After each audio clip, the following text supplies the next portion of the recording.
একটা ড্রেনের মধ্যে কি কি পাওয়া যায়? পলিথিন তো আছেই, খেতা বালিশ পর্যন্ত, তারপরে মানে ককশিট ভাঙা যেগুলো আছে।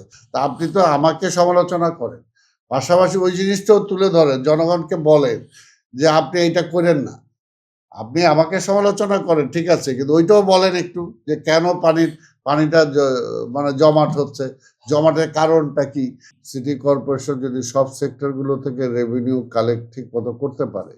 আবার আরেকটা যেটা আমি আপনাদের বলতে চাই যে কিছু কিছু সেক্টর আছে যেগুলো সিটি কর্পোরেশন যেহেতু মেইনলি মানুষের ট্যাক্সের উপরেই চলতে হয়, আর সরকারি কিছু অনুদানের উপরে আমাদেরকে চলতে হয়, তো সেই কারণে কিছু কিছু সেক্টর আছে যেগুলো আমরা গভর্নমেন্টের সাথেও কথা বলেছি যে সেই সেক্টরগুলো যদি মনে করেন রাস্তা বানাই আমরা। In the heart of the city rises a destination built for greatness. International Convention City, Bosundhara. Life takes a new course. কিন্তু রাস্তার কোনো পয়সা আমরা ওই যে ট্যাক্স যেটা নেয় সেই ট্যাক্স কিন্তু আমরা পাই না, দেখা যায় বিআরটিতে চলে যায়, মোবাইল সিটি ট্যাক্স করা যেতে পারে। হ্যাঁ চলে যায়। তো সেটা তো আমরা এগুলো আমরা সরকারকে মন্ত্রণালয়ে বলেছি, চিঠি দিয়েছি, এগুলো যদি কার্যকর হয় এখান থেকে আমরা টাকা পেতে পারি, তাহলে আমাদের সিটি কর্পোরেশনের কাজের জন্য আমাদের হয়তো আরো বাড়বে। তারপরে মনে করেন মোবাইল কোড আমরা করি, আপনারা দেখেন যে মোবাইল কোড করি, কিন্তু মোবাইল কোডের যেটা ফাইন করি সেই টাকাটা কিন্তু আমরা পাই না, সেটা কিন্তু সরকারের রাজস্ব ফান্ডে চলে যায়।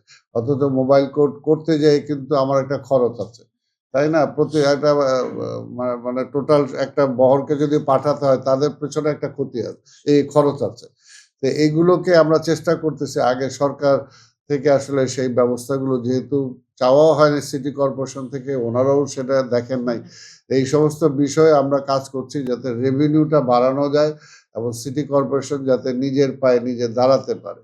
তাহলে হবে, দেখা যাবে যে স্বাভাবিকভাবে যে এখন বর্ষা যাচ্ছে, এই বর্ষায় আপনারা দেখবেন যে রাস্তাঘাট অনেক ক্ষতিগ্রস্ত হবে, কারণ প্রতিটা বর্ষায় কিন্তু রাস্তা ক্ষতি হয়। রাস্তার সবচেয়ে মানে ক্ষতিকারক বিষয়টা হলো পানি। এই পানিটা যখন রাস্তায় যে কোনো জায়গায় জমবে, দেখবে যে সে কিছু ক্ষতি করে যায় সেই রাস্তাটার, আবার সেটাকে যদি আমাকে সেই রাস্তাটা পুনরায় মানে আবার সুন্দর করতে হয়, ভালো করতে হয়, সেটার জন্য একটা বিশাল একটা ফান্ডের দরকার পড়ে। ঢাকা শহরে মূল একটা সমস্যা যে বৃষ্টি হলে পানি জমে যায়, কিছু কিছু জায়গায় পানি জমে যায়। আমরা কিন্তু এই যে আমি আসার পরে অলরেডি কিছু জায়গায় চিহ্নিত করেছি যে কয়টা জায়গাতে পানি জমে, কেন জমে, এবং আমি আপনাদেরকে বলারও চেষ্টা করেছি যে ঢাকা শহরের ওপেন বৃষ্টির পানিগুলোকে সরিয়ে নেওয়ার জন্য যে ওয়ে আউটটা দরকার, সেই ওয়ে আউটটা নাই, সেই ওয়ে আউটটাকে আমাকে করতে হবে। আগে মনে করেন যে ধানমন্ডি নিউ মার্কেট ওই সাইডে, এখন নিউ মার্কেটের দিকে পানি জমে থাকে, ঢাকা কলেজের দিকে পানি জমে থাকে, গ্রিন রোডের দিকে পানি জমে থাকে। এই টোটাল এই পানিগুলো নিষ্কাশনের একটা ওয়ে ছিল বিডিআর এর ভিতর দিয়ে, বিডিআর এর সেটা কিন্তু ওই বিডিআর এর ঘটনার পরে সেটাকে বন্ধ করে দিছে তাদের সিকিউরিটির প্রশ্নে।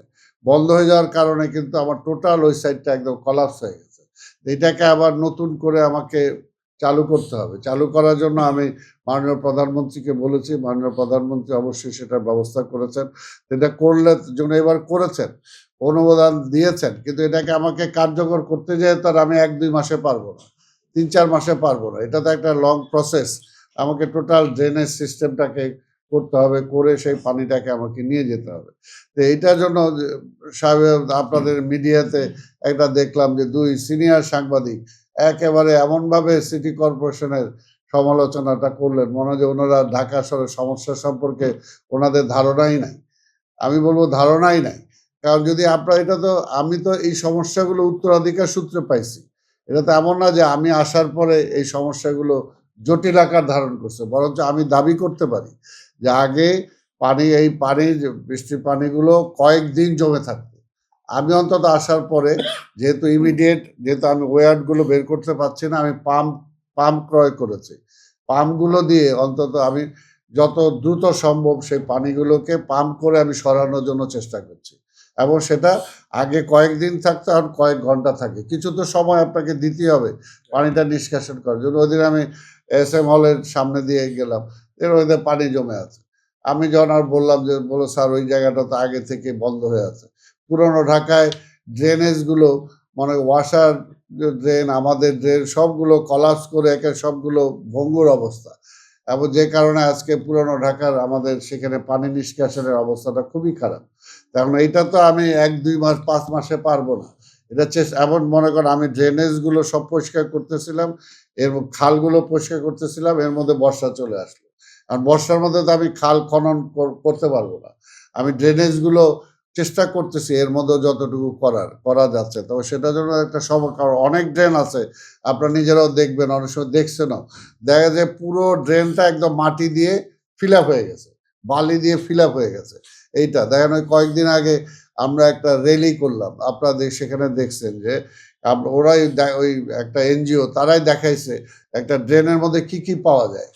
পলিথিন তো আছেই, খেতা বালিশ পর্যন্ত, তারপরে মনে ককশিট ভাঙা যেগুলো আছে, এবং সেখানে পরিষ্কার বলো যে আপনার একটা পলিথিনের কারণে একটা এলাকা জলজট হয়ে যায়, তাই না? একটা ম্যাট্রেস যদি একটা জায়গাতে ঢুকে থাকে তাহলে টোটাল ওই অঞ্চলটা দেখা গেল বৃষ্টিতে পানি সয়লাব হয়ে গেল। তা আপনি তো আমাকে সমালোচনা করেন, পাশাপাশি ওই জিনিসটাও তুলে ধরেন, জনগণকে বলেন যে আপনি এইটা করেন না। আপনি আমাকে সমালোচনা করেন, ঠিক আছে, কিন্তু ওইটাও বলেন একটু যে কেন পানিটা মানে জমাট হচ্ছে, জমাটের কারণটা কি। এই কারণটা দিয়ে যদি জনগণকে একটু সচেতন করেন তাহলে তো মানে অ্যাকচুয়ালি পজিটিভ কাজটা হয়।